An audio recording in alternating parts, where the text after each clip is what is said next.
አምላክ ጠፋ፣ አምልጦ ሄደ። አሁን ምንድነው የኔ ጥያቄ? ያህዌ ኤልያስን ግደል ያለው ትክክል ነው ወይ? ረድ ያለው ትክክል ነው ወይ? ይህን መልስ። ጨረስክ? መልካም። እንዳያችሁት 18 ከመባሉ በፊት ወንድማችን ጉዳይዲያ 17 ይቀርማልና አውዱ የበዓል ነቢያቶች መስዋዕት የሚቀርበው ባይዘይ በዛ አስፈጻሚ አካላት ነው። ከሚያስፈጽሙት አንዱ ደግሞ ነቢያቶቹ ናቸው። ምንድነው እሱ መስዋዕቱ የሚቀርበው? ህፃን ልጆች ናቸው የሚታረዱት። ሰው ነው እያረዱ የሚያቀርቡት። አንተው የጠቀስከው ጥቅስ ላይ ባይዘይ ከቁጥር 1 ጀምረህ ብታነበው ነቢያቶቹ ሁሉ አርደው እንደጨረሱ ሁሉ ይናገራል ክፍሉ። ፈርዘር መሄድ ስላልፈለግኩ ነው እንጂ እዛው ምዕራፍ 18 ላይ ኋላ አንብበው፣ ከቁጥር 1 ጀምረህ አንብበው ለእውቀት እንዲሆነ። ዝም ብለህ ጉንጫ መልፋ ክርክር ውስጥ አትግባ። ስለዚህ አንተ ወደ እስልምና የሄድከው ይህ አራጅ የሆነው አካሄድ ጤናማ ነው።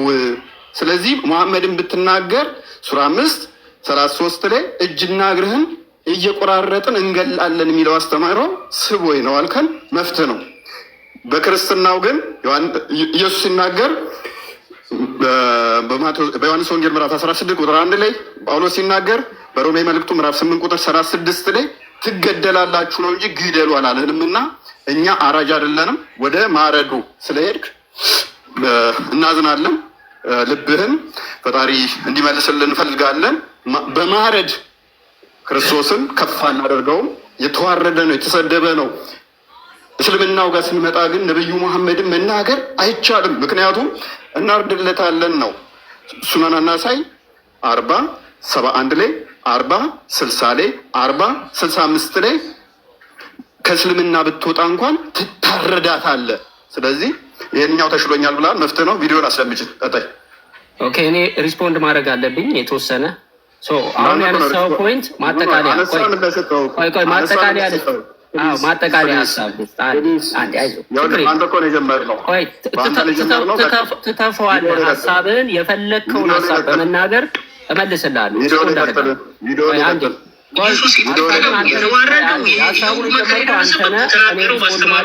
መጨረሻ ላይ ታጠቃልላለህ። እኔ ልቀጥል አልክና ከቀጠለ በኋላ እሱ ቀጠለ። ጨረሳችሁ። አሁን ወደ ቪዲዮ። ኧረ ሪስፖንድ ማሚቼ ዝም በይ አንቺ። እሺ ልከፍት ስል ላውራ አልክ፣ አወራ። ከዛ በኋላ ሪስፖንድ ላል። አሁን ወደ ቪዲዮ በኋላ ታጠቃልላለህ። ብሩ መልስ ለጠየቀኝ ጥያቄ ልመልስ። በኋላ ታጠሽ ማስረጃ ከፍት ከሆነ እናሰፋሃለን። ማስረጃ የከፈት ልመልስ። አንቺም ከፈለግሽ ችግር የለም። ጥያቄ ካለሽ አስተናግዳለሁ። ልመልስልህ። አዋቂን ሰው ነው የምጠይቀው። ቆይ አንድ ጊዜ እንግዲህ በብሉይ ኪዳን የነበረውን እፎይ እንግዲህ እያለ ያለው በብሉይ ኪዳን እግዚአብሔር ካህናት ጣዖት አምላኪዎች ግደሉ ያለው ሕፃናቶችን ይሰዉ ስለነበረ ለዛ ነው። ዞሮ እፎይ ዳርዳር እያልክ ነው እንጂ ያህዌ የመግደል ትእዛዛትን እንደሰጠ ታምናለህ። ምንም ጥርጥር የለውም። ታምናለህ። እሱ ታምናለህ። አዎ ሰንበትን የሚሽሩ እንዲገደሉ ትእዛዛቶች አሉ። ጥቅስ መጥቀስ ይቻላል። ኃጢአት የሰሩ ሰዎች እንዲገደሉ። ቆይ አንዴ እንዳንተ ቆይ ቪዲዮ ላይ ነው የጠቀስከው የቁርአን ክፍል አለ። የገባኸው የሐራጅ የሆነው እምነት የተሻለ ነው ብላ ሄደሃል። አሁን ክርስትናው ግን ይሰደብ ዝም ይላል። ስለዚህ ሐራጅ ይሻለኛል ብላ ሄደሃል። አንድ ጊዜ መርዘን ትተፈዋለህ። ዛሬ መርዘን ትተፈዋለህ። አይዞህ መሐመድን አላህን አስተፋዋለሁ። መርዘን ትተፈዋለህ አልኩህ እኮ። ይኸው ፊት ለፊት ነኝ። መሐመድንም አስተፋዋለሁ። ፊት ለፊት ነኝ። ልክ ሲሞት አይሻችን ላይ ቁጭ ብሎ ለአጩን እየተፋ እንደሞተው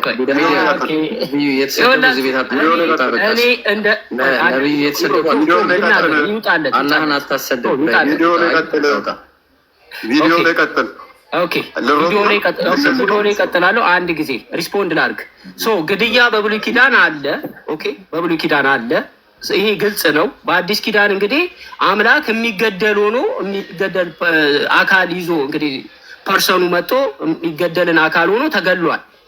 በብሉይ ኪዳን የነበረው ያ አስፈሪ ድምፁን እንኳን ሊሰሙት የማይችሉት አምላክ በአዲስ ኪዳን መጥቶ ተገሏል፣ መከራ ደርሶበታል ብለህ እያመንክ ስለሆነ አልፈርድብህም። ኢትስ ኦኬ።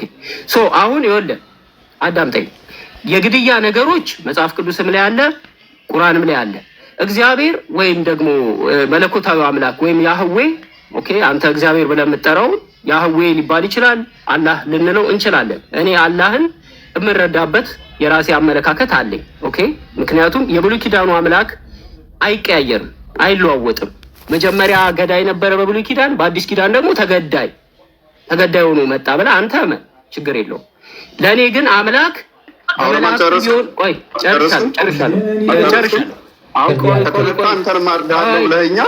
መልካም መንገድ ብያለሁ።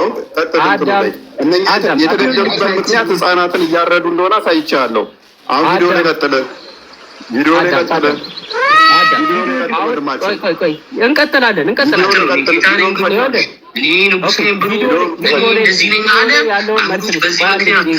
ማማ አንድ ጊዜ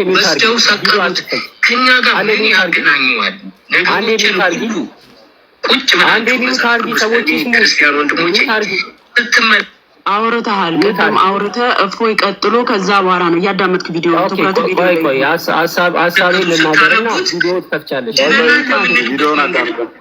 ሚዩት አድርግና ኦኬ። እሺ፣ ወደ ሌላ ጥያቄ ከሆነ ኢየሱስ የተሰቀለበት መንገድ ፈጽሞ አይገናኝም፣ ፈጽሞ እና የአምላክን ክብር ዝቅ የሚያደርግ የአምላክ ክብር ደግሞ ከፍ የሚልበት ቁርአን ላይ ነው። ቁርአን ላይ አምላክ ከፍ የሚልበት አንድ ያዡ ኢየሱስ ተሰቀለ የምንልበት ከድነታችን ጋር ፈጽሞ እንደማይገናኝ ጥቅስ ጥቀስልኝ። አይገናኝም። ጥቅስ ጥቀስልኝ። ኢየሱስ የተሰቀለበት እንደተሰቀለ ኮንፊርም አድርገህልናል። ነገር ግን ከኛ ድነት ጋር ፈጽሞ ማይገናኝ መሆኑን ጥቅስ ጥቀስልኝ። ኢየሱስ ክርስቶስ የተከሰሰው ለምንድን ነው? ለአንተ ኃጢአት ብሎ ነው? ጥቅስ ጥቀስልኝ። ኢየሱስ የተሰቀለው የተገረፈው የሞተ ነው ለእኛ ድነት እንዳልሆነ ጥቅስ ላይ መረጃ ክፈት። ጥቅስ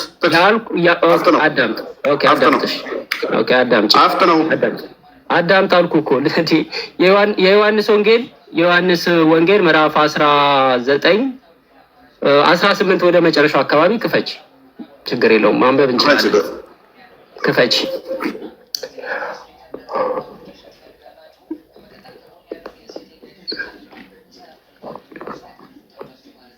ቀጥል።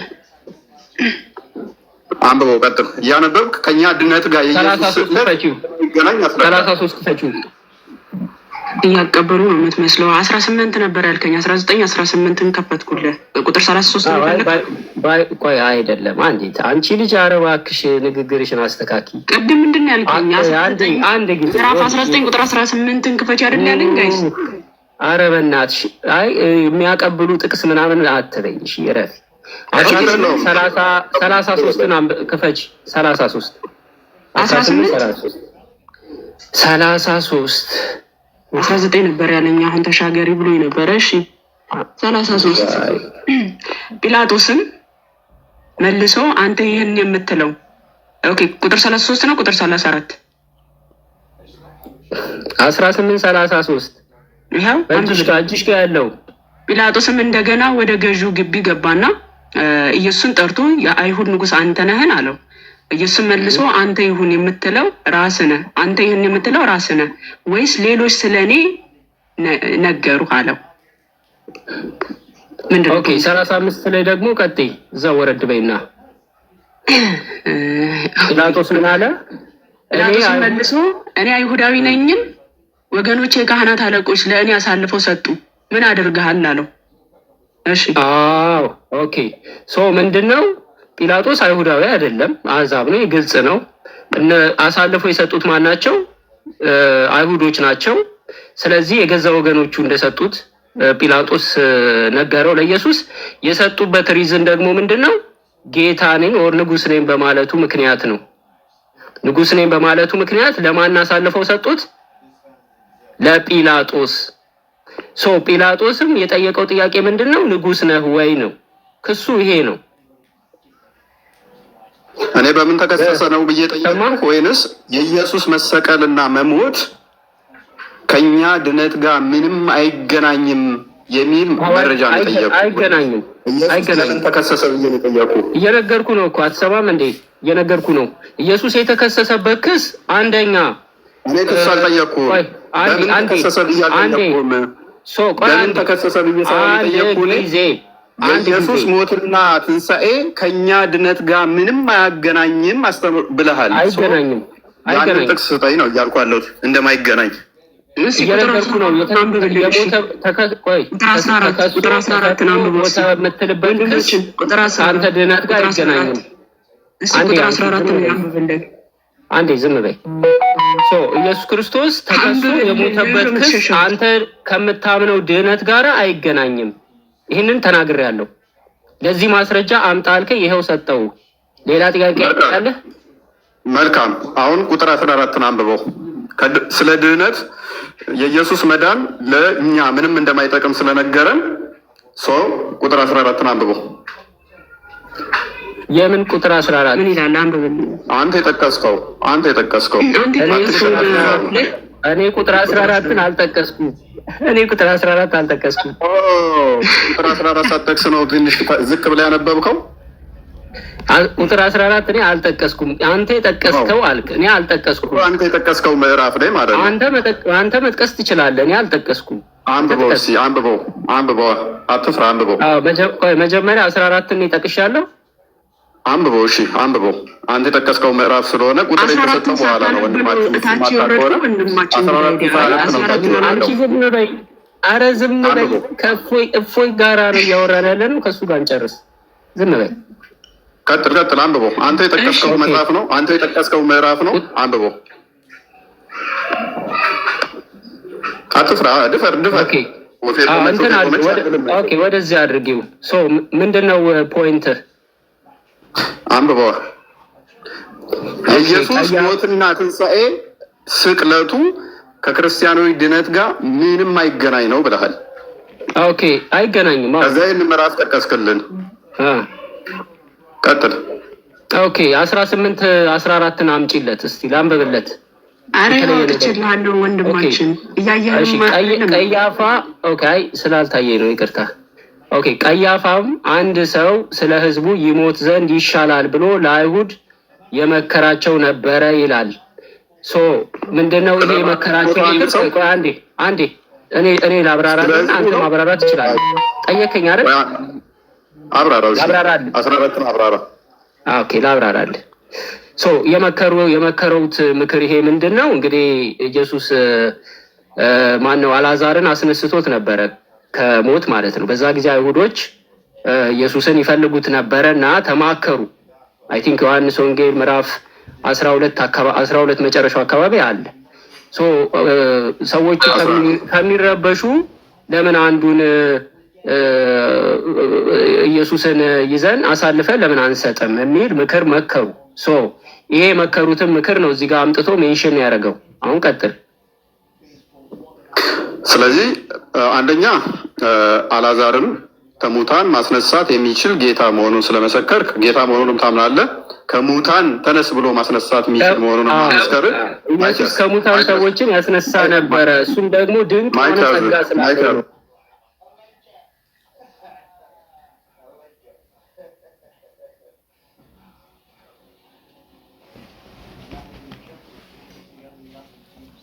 ዛር ሞት እናንተን ያለው ምዕራፍ 11 ላይ ነው። ምዕራፍ የጠቀስከው አንተው ስለሆንክ ምዕራፍ 11 ላይ ከቁጥር 45 ጀምረህ ካነበብከው ቀያፋ ከራሱ ሳይሆን የተናገረው ክርስቶስ አስቀድሞ ስለ ሕዝቡ ሊሞት ቤዛ ሊሆን ስለተናገረ እክፈሽለት አንዴ። ዮሐንስ ወንጌል ምዕራፍ 11 ቁጥር 45 ላይ አልዓዛርን ካስነሳው በኋላ ስለ ሕዝቡ ይህንን ትንቢት ተናግሯል።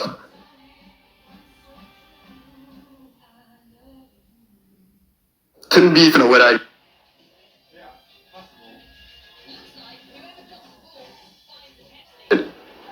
አየህ፣ የጠቀስከው ጥቅስ ራሱ 11 ከ45 ጀምረሽ። ኦኬ 45 11 ከ45 ጀምረሽ አልዓዛርን ካስነሳው በኋላ ያለው ታሪክ ማለት ነው። ስለዚህ ወደ ማርያም ከመጡ ኢየሱስ ያደረገውን ከአይሁድ ብዙዎች በእርሱ አመኑ። ኢየሱስ ያደረገውን አይተው ማለት ነው። ከእርሱ አንዳንዶቹ ግን ወደ ፈሪሳውያን ሄደው ኢየሱስ ያደረገውን ነገሯቸው። እንግዲህ ካህናት አለቆችና ፈሪሳውያን ሸንጎ ሰብስበው ምን እናድርግ? ይህ ሰው ብዙ ምልክቶች ያደርጋልና እንዲሁ ብንተወው ሁሉ በእርሱ ያምናሉ። የሮሜንም ሰዎች መጥተው አገራችንን ወገኖቻችንን ይወስዳሉ አሉ። እዚያም አመት ሊቀ